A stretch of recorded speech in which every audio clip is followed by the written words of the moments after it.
हाँ जी, सारा बयान राम राम। मैं आपके साथ राजेंद्र प्रसाद बबलू खोकर। तो इकोनॉमी में एक शब्द है डेरिवेटिव। क्या?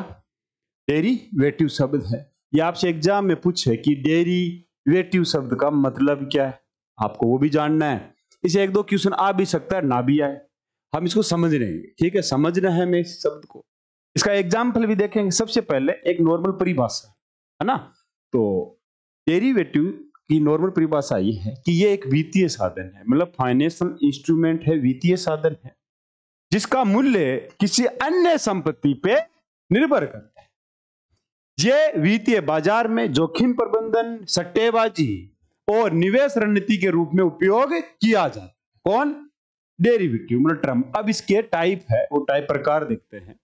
डेरिवेटिव के टाइप 4 टाइप का होता है। डेरिवेटिव कितने टाइप का होता है? 4। देखो इस पिक में भी 4 दिखा, स्वैप, फ्यूचर, फॉरवर्ड और ऑप्शन। फॉरवर्ड का मतलब कि कोई भी, आज मान लो किसी चीज का आप कर रहे हो कि भाई ये चीज, मुझे मान लो कि ये रिमोट आपको खरीदना है, लेकिन आप आज नहीं लेना चाह रहे हो। आज आप नहीं लेना, आप कहते हो कि मैं ये रिमोट 15 अगस्त के दिन खरीदूंगा, तो आपने डेट तय कर दी। तो इसी को क्या कहते हैं? Forward derivative. आप उसने साथ अनुबंध कर लिया।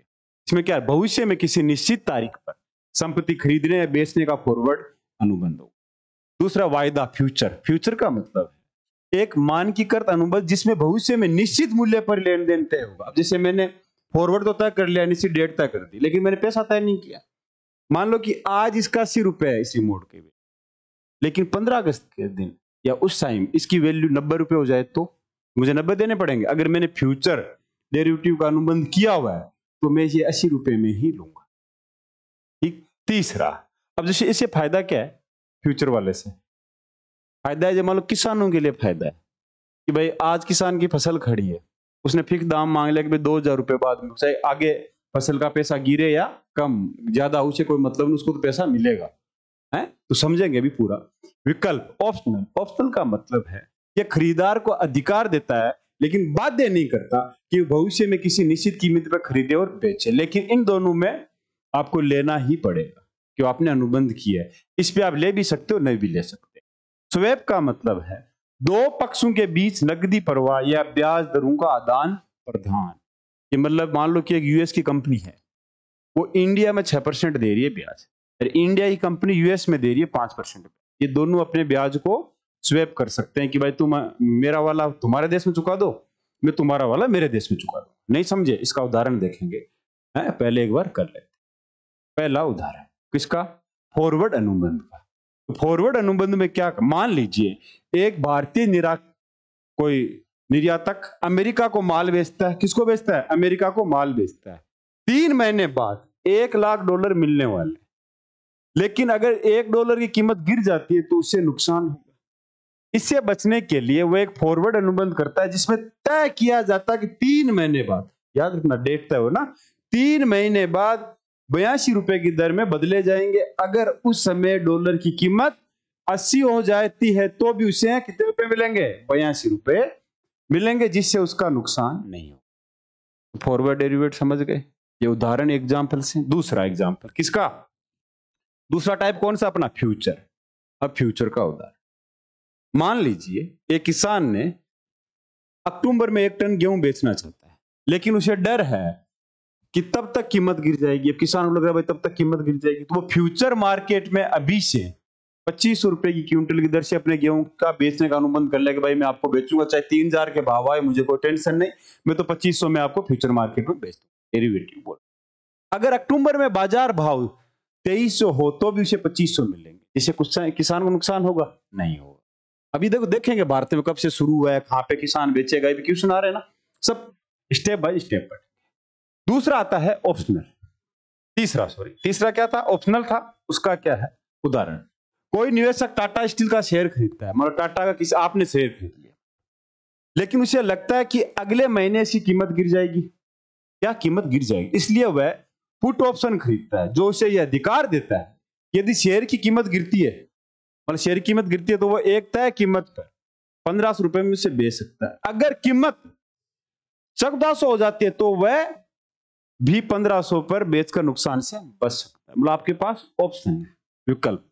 तीसरा जो लास्ट वाला था स्वैप, ये था ना चौथा, सॉरी तीसरा चौथा। स्वैप का उदाहरण देखते हैं।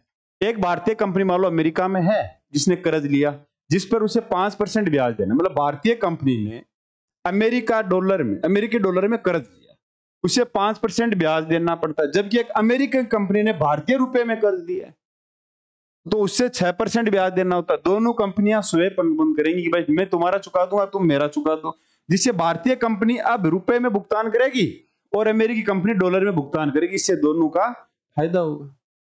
है तो आपको कुछ डेरिवेटिव स्वैप का मतलब भी समझे, उदाहरण से समझा पाए, समझ लो ना। आप अपने एग्जाम में यूपीएससी में क्वेश्चन पूछे, कोई भी एग्जाम पूछे कि भारत में डेरिवेटिव बाजार कब शुरू हुआ, तो पहले आपको बताना है भारत में एक नेशनल स्टॉक एक्सचेंज ने 1999 में डेरिवेटिव ट्रेडिंग शुरू की। कब की? 1999। भारत में डेरिवेटिव मार्केट का, इसको जैसे बैंक है, बैंकों को रेगुलेट कौन करता है? आरबीआई, है ना।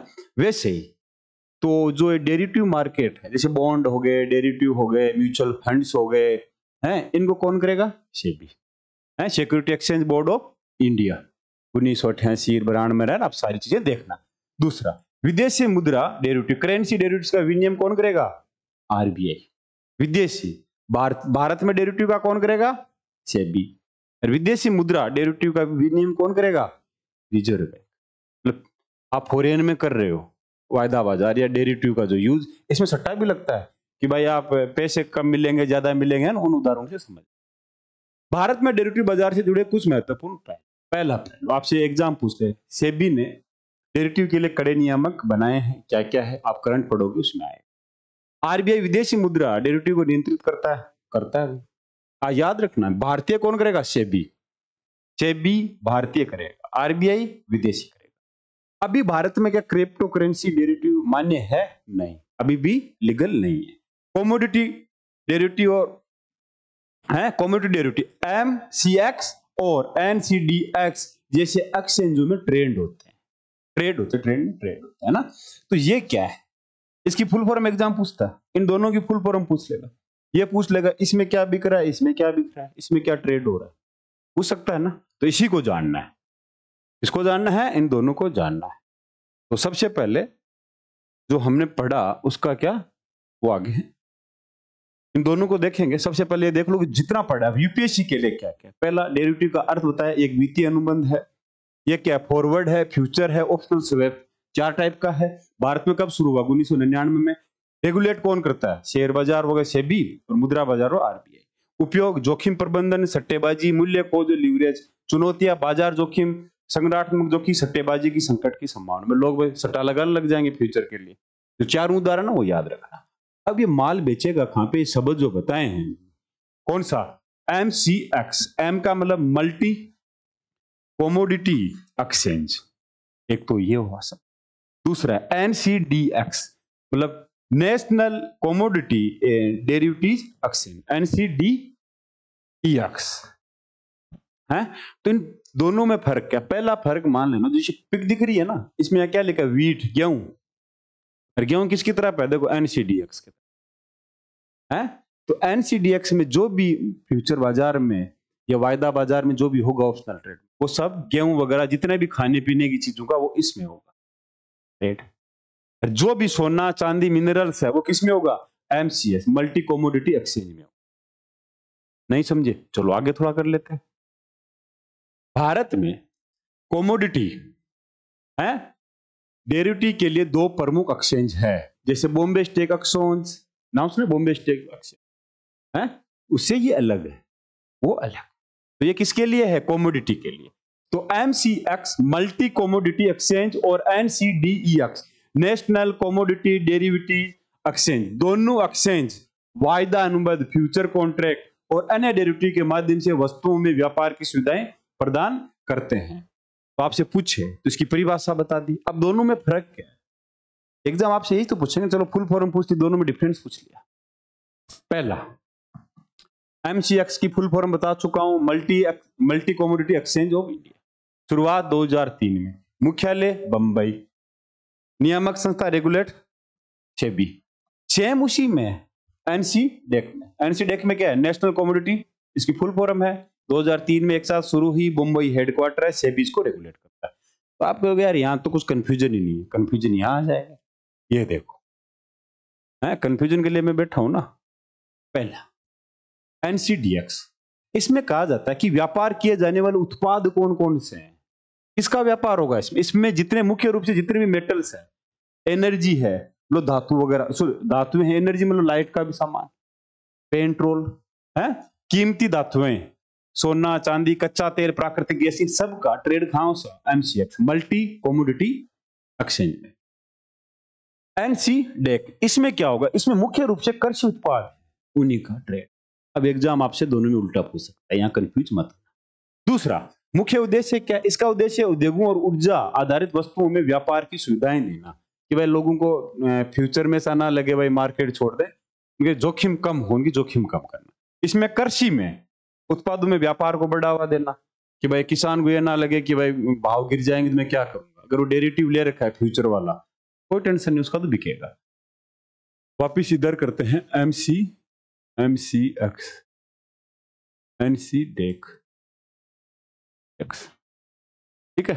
अब इसमें उद्योगों का फोकस, इसका क्या है, गैर कृषि जो भी है एमसीएक्स में आएगा। और एनसीडेक में कौन, डेक्स में कौन सा आएगा, कृषि आधारित। सट्टेबाजी, इसमें अधिक सट्टेबाजी होगी, सोना चांदी वाले में, कृषि वाले में है सट्टेबाजी लेकिन कम है, ठीक।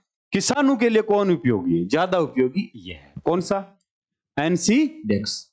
किसानों के लिए सीमित उपयोग है क्योंकि इसमें गैर कृषि उत्पाद इसमें ज्यादा है।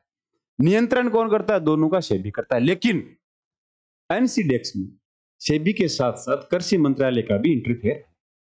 तो चीजें ध्यान रखना कि आपसे कोई पूछे तो इनका अंतर बता देना। अब चीजों पे इतनी देर हम बातचीत किए, इसका निष्कर्ष क्या निकलता है वो निष्कर्ष देखते हैं, उसके बाद में 2-3 उदाहरण देखेंगे। एनसीडेक्स है, एनसीडेक्स किसानों, व्यापारियों, निवेशकों को कृषि उत्पादों की कीमतों में उतार चढ़ाव के लिए मदद करता है। क्या वहां पे ट्रेड कर सकते हो डेरिवेटिव का। किसान अपनी फसल की उचित कीमत तय करने के लिए वायदा अनुबंध और हेजिंग का उपयोग कर सकते हैं, मतलब कोई नुकसान वगैरह ना हो फ्यूचर में। व्यापारी और निर्यातक भी अपनी लागत और लाभ को स्थिर करने के लिए डेरिवेटिव का उपयोग करते हैं। एनसीडेक्स का मुख्य उद्देश्य कृषि उत्पादों के लिए एक पारदर्शी स्तर बाजार प्रदान करना, जिससे किसानों और व्यापारियों को वित्तीय मिले। आपसे ये एग्जाम पूछे तो NCDEX, MCX, multi commodity exchange, same उसमें यही बातें लिखनी है, लेकिन बदलना क्या है, वहां किसानों की जगह व्यापारी आ जाएंगे, क्या आ जाएंगे, ट्रेडर्स के साथ में कृषि उत्पाद की जगह क्या आ जाएगी, सोना चांदी, मिनरल्स, जो भी ऊर्जा वाले, पेट्रोल वगैरह, कच्चा तेल वगैरह, वो उसमें आ जाए। पहला एक उदाहरण देखते हैं, किसान और गेहूं का वायदा अनुबंध। मान लीजिए किसान 1 अक्टूबर में 1 टन गेहूं बेचना चाहता है, लेकिन उसे डर है कि तब तक गेहूं की कीमत गिर जाएगी, तो किसान कहां जाता है, एनसीडेक्स है के माध्यम से फ्यूचर मार्केट में अभी से ही 25 रुपए क्विंटल की दर से क्या कर रहा है, गेहूं बेचने का अनुबंधन कर लिया। परिणाम क्या हुआ, अगर अक्टूबर में बाजार भाव 2300 हो गए, फिर भी किसान को कितना मिल रहा है, 2500 मिल रहा है। फ्यूचर बाजार में पहले ट्रेडिंग कर ली है, तो आप इस पिक से समझ सकते हो। ऑयल सीड, वीट है, सारे एनसीडेक्स। अब आगे आते हैं, मसाला।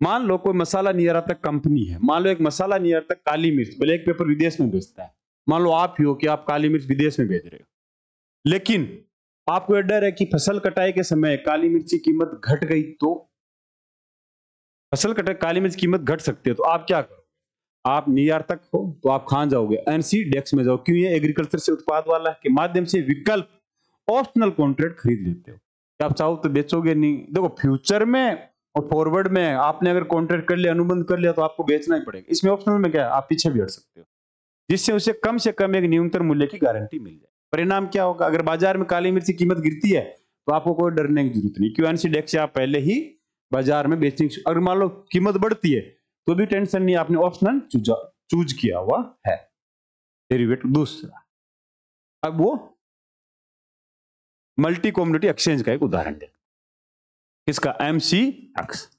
अब मान लो सोने का वायदा बाजार, एक जोहरी को 3 महीने बाद सोना खरीदना, आज नहीं खरीदना, 3 महीने बाद, लेकिन उसे डर है, क्या है, उसे डर है कि सोने इस दौरान सोने की कीमत बढ़ सकती है, तो वो क्या करेगा, जोहरी कि यार 3 महीने सोना लेना है लेकिन वो कीमत बढ़ जाएगी, वो आज के भाव पे क्या करेगा, MCX, multi commodity exchange, multi commodity exchange पे क्या करेगा, जाके ट्रेड कर लेगा, अनुबंध कॉन्ट्रैक्ट कर लेगा कि मैं उस दिन सोना खरीदूंगा, लेकिन ये निश्चित मूल्य यही रहेगा जो आज का है। 3 महीने बाद में बढ़ेगा। परिणाम अगर 3 महीने बाद सोने की कीमत बढ़ती है तो भी जोहरी को पहले से तय की कीमत पे सोना मिलेगा, जिससे वो संभावित नुकसान से बच जाएगा। आगे कच्चे तेल का, मान लो कोई कंपनी है, अब कच्चे माल वाला किस में आएगा, एनसीडेक्स में आएगा, एमसीएक्स में आएगा, एमसीएक्स में। कच्चे तेल क्रूड ऑयल में इन्वेस्ट। एक निवेशक को लगता है कि आने वाले महीने में कच्चे तेल की कीमत बढ़ेगी, लग रहा है कि आने वाले टाइम बढ़ेगी, वह एमसीएक्स पे कच्चे तेल का वायदा future crude oil future contract खरीदता है। अब मतलब उसको लगता है बढ़ेगी, तो वो क्या कर रहा है, अगर कच्चे तेल की कीमत बढ़ जाती है तो वह अपना अनुबंध ऊंची कीमत पे बेच सकता और मुनाफा कमा सकता। समझ गए? अब आगे चल। ठीक, अब आपसे कोई पूछे डेरिवेटिव क्या है तो इसका आप आंसर दे सकते हो। तो सारा बयान राम राम, जय हिंद, जय भारत।